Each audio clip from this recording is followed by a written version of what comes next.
Hi guys, I'm Dave, for those of you that don't know me, and welcome to my Mahker workshop. And today I'm going to be taking you around the projects and what's going on, and generally a day in the workshop.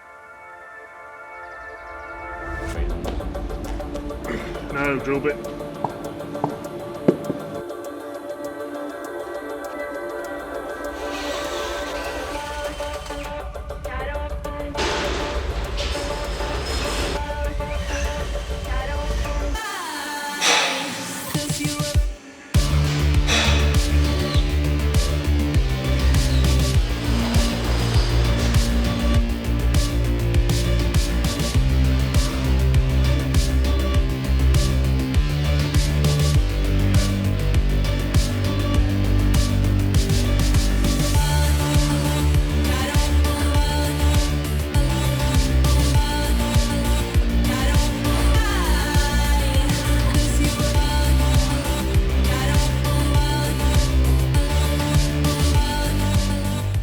So, little Hilda has set another challenge again. So, we've gone with, these are some serious axles. So if you look under there, you'll see the size of these axles.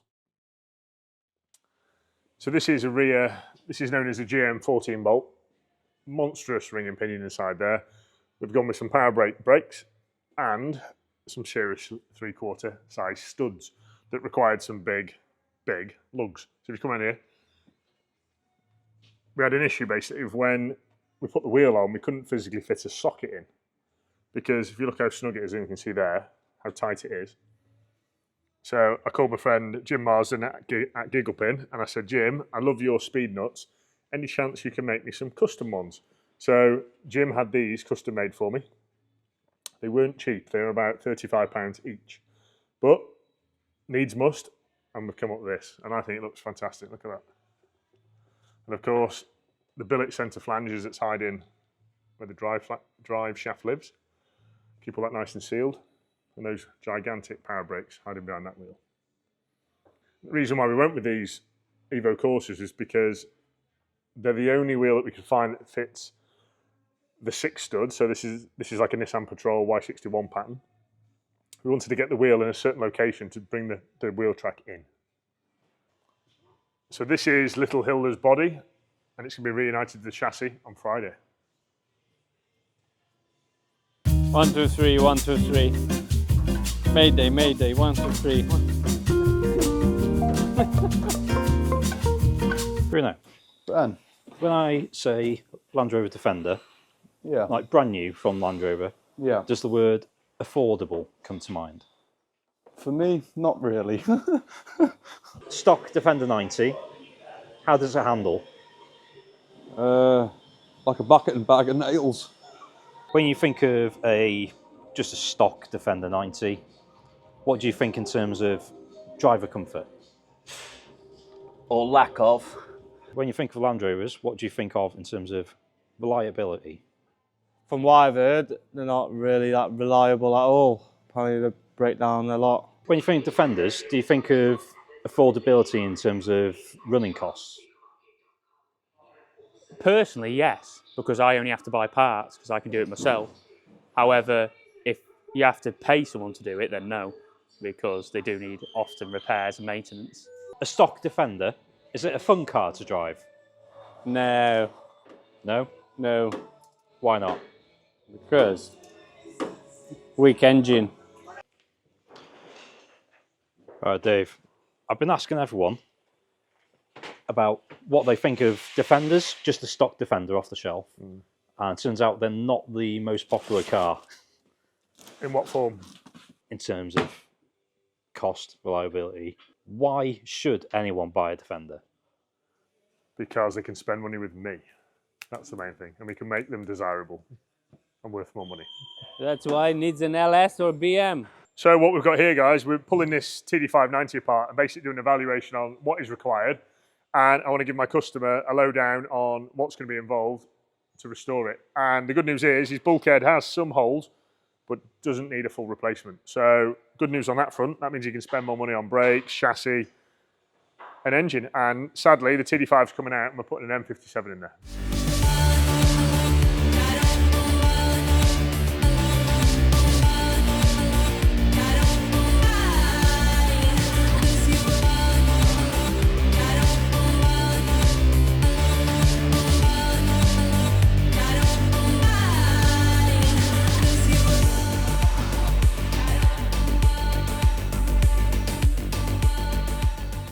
So this is Project Precious, a little update about what's going on here. What you see here is a sedimentary water trap. We've been looking for ages to try and find a simple system that you can physically look at, and that will also take the pressure, obviously, of BMW. And we found this beautiful little device. There's actually a fuel cut-off. So if you're in somewhere really remote and you're worried about your car being stolen, you can just cut it off, like you would on an old motorbike or an old car. Good thing is you can undo this tap here, let the water out, let debris out, and you can physically see what's in there. So a couple of people say, oh, what did you do when you went to Scram? What did you do when you went to like remote locations?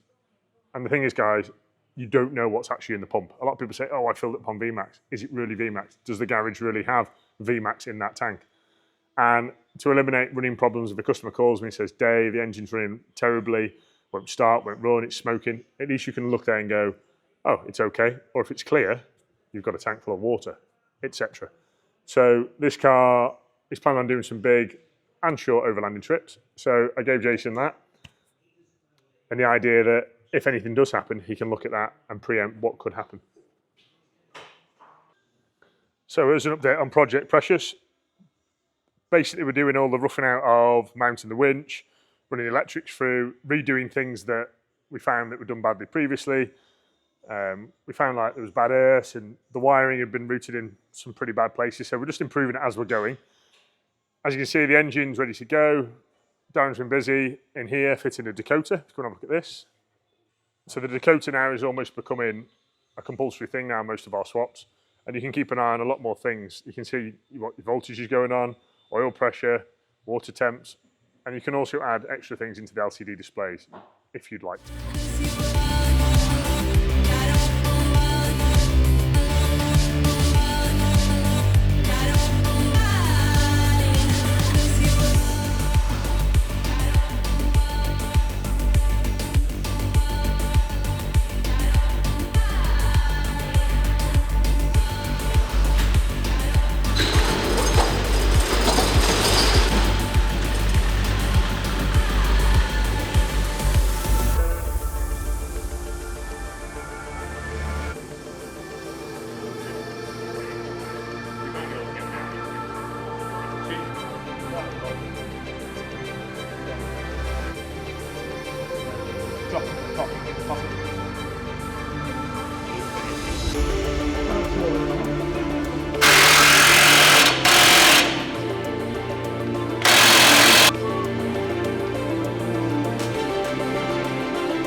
So what we've got here is two 6.6 litre monsters V8s. They don't look big, guys. These are, I want to say, monsters in sheep's clothing. And if you look back at there, that's the 8 HP70. That comes on the back of things like the Hellcat, the latest BMW, some of the Range Rovers, that kind of thing. It's renowned for being a bomb-proof gearbox. And I'm really looking forward to seeing how these drive. So this now we're mocking up into, this is our mock-up chassis. So Pete yesterday was making the mounts. So they are custom mounts. We call them captive mounts. So they have a big 16mm bolt and a big 55mm bush that lives in the centre for vibration reasons. There's our cross member. So this kit, guys, if you have an adapter chassis, is totally bolt-in. So we can sell you everything that you see here, and that's what we're mocking up on now. And trying to jig stuff so we can sell it easier in kit form for yourselves.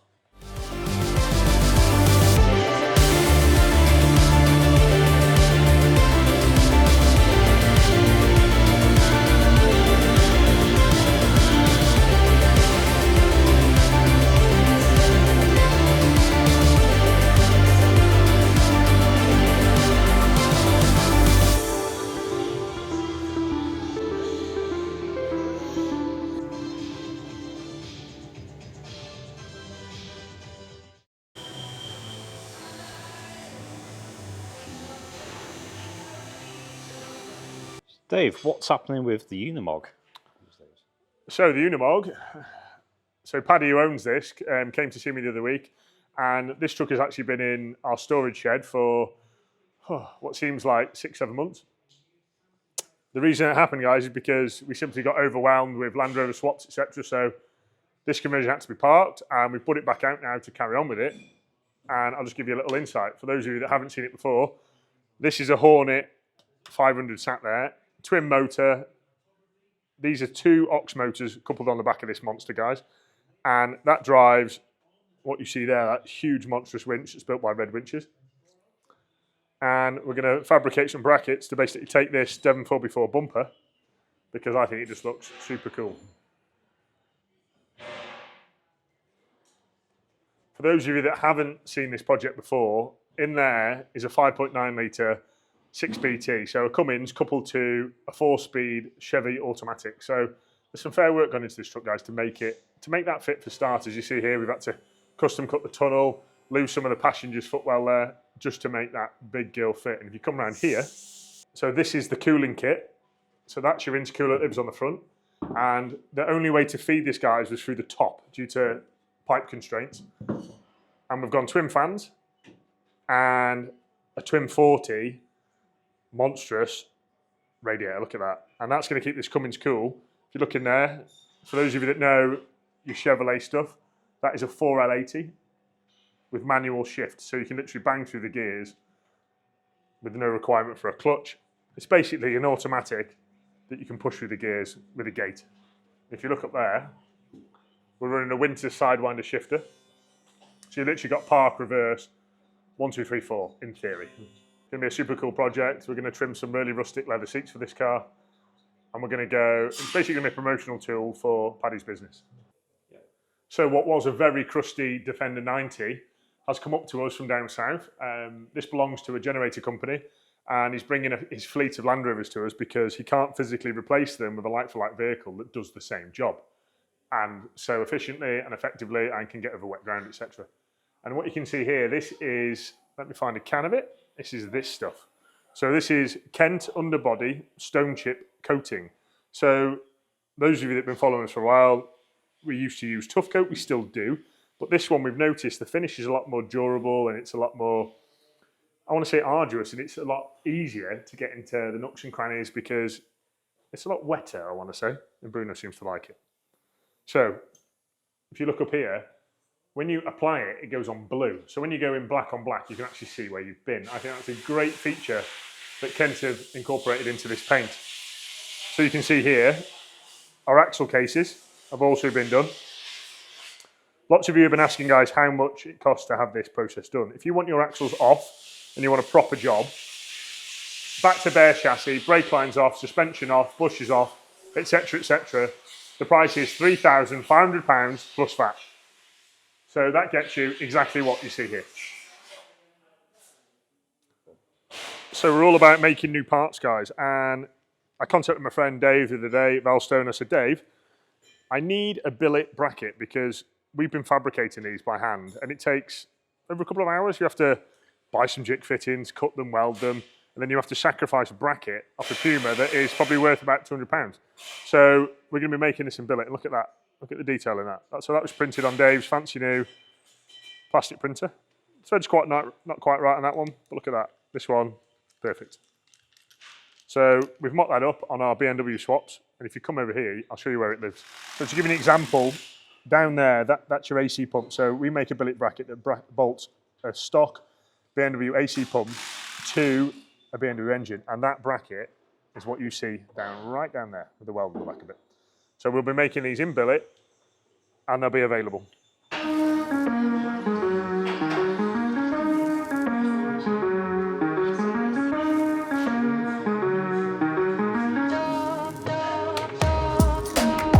Right, John, we've been making some strut covers today. Yes, mate. Yeah. Could you quickly run through, start to finish, how do we go about making these? Well, it's quite easy really if they want to get to know. First of all, make the rings, drill the holes and roll them, get everything done, cut out and then rolled.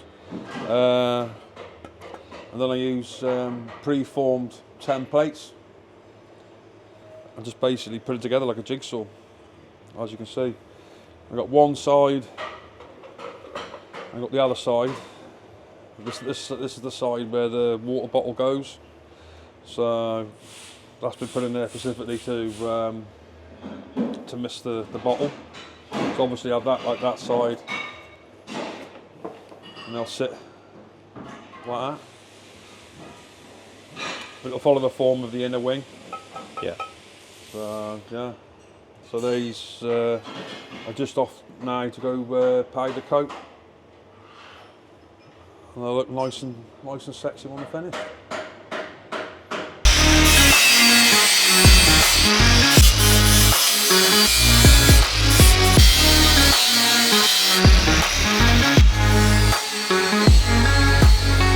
Yeah, what happens as well is before they go on the vehicle, they'll have like a thin strip of rubber, sticky rubber that goes round on that flange. So when it sits on, it gives it a bit of cushioning. So just finishes the job off then.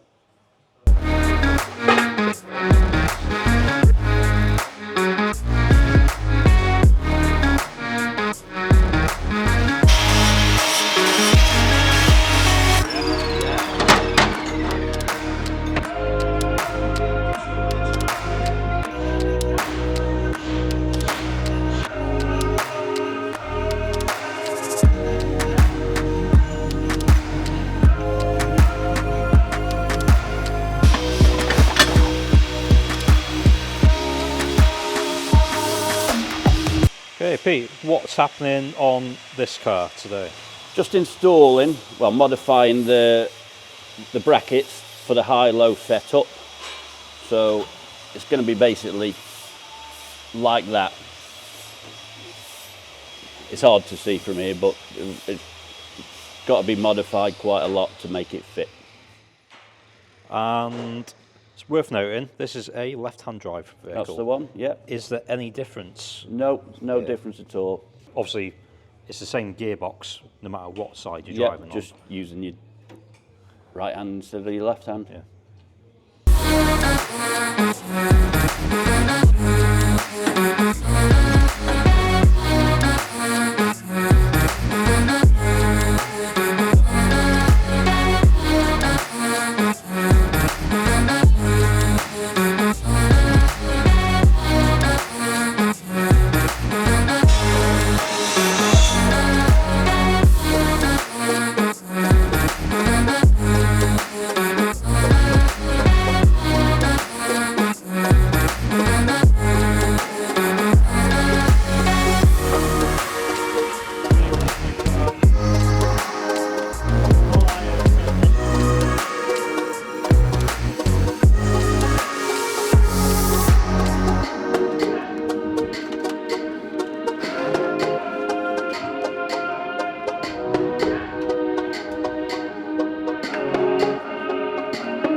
What are these, Dave?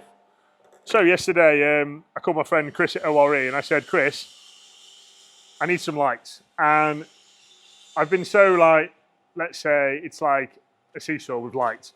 I used to be a big fan of truck lights, but the severe price of them, guys, they've just gone through the roof. And I just don't think truck light are actually improving their game, where they're not making, you know, the light any better.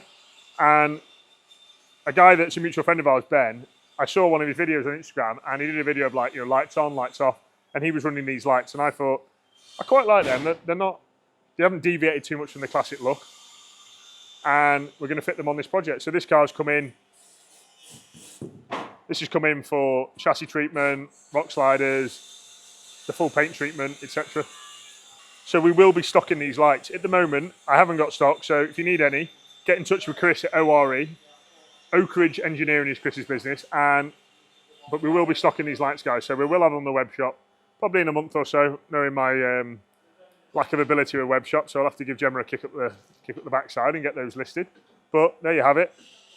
They're a cracking upgrade. There you go.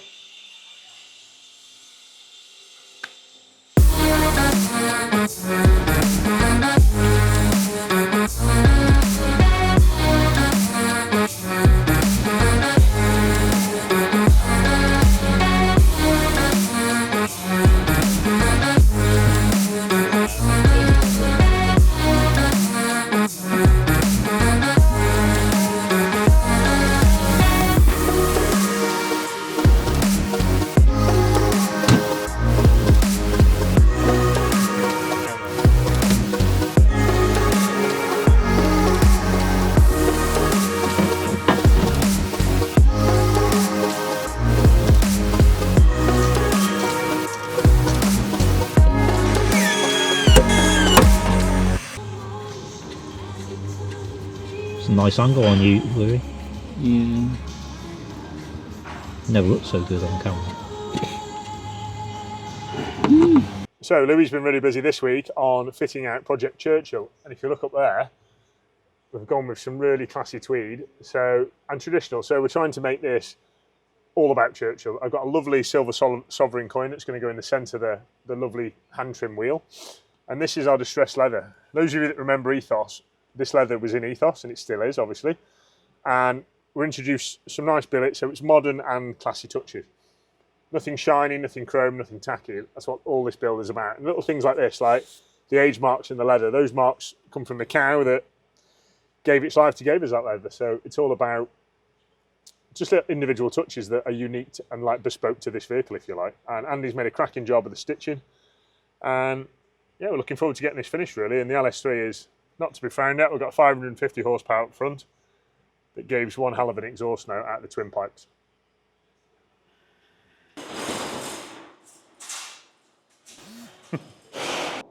So thanks again for watching, guys, and I'll see you next week. Take care.